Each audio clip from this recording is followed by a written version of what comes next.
So today we are going to discuss a case of a delayed implant placement in a 26-year-old female patient.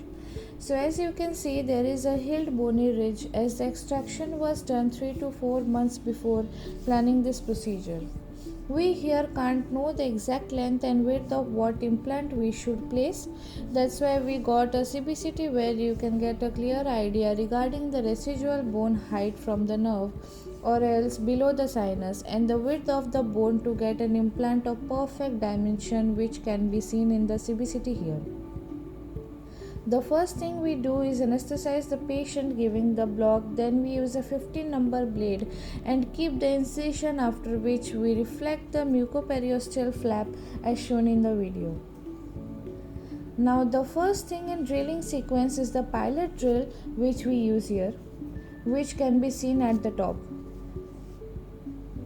We go for the osteotomy cut as we derived from the CBCT. We just go about like 10 mm and the markings are been given on the drill bit itself. The second drill bit we use is 2.0 by 2.4. We go 10 mm in here also. So likewise then we measure with the parallel pin on how parallel we are with the next tooth.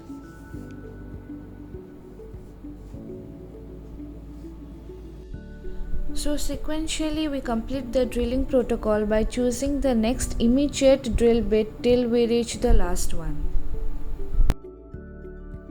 So subsequently we complete the drilling sequence.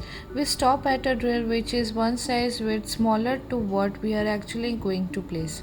So in here the last drill is 3.2 by 3.65 mm because our implant is 3.75 mm. In here we just go to the cortical level, that is the cortical osteotomy, and this is the implant that we are going to place, and we remove the implant from its packet and initially we tighten it manually and then we use this torque ratchet. Initially the torque on the ratchet is lesser and then gradually we increase the torque as the torque breaks while tightening the implant. So when we find that it is touching the nearby tooth, what we do is we apply the implant driver, then we go gradually tightening the implant. Here we obtain about 50 torque, which is a very good torque, and then we close it with the cover screw. And this is how it looks after the implant placement.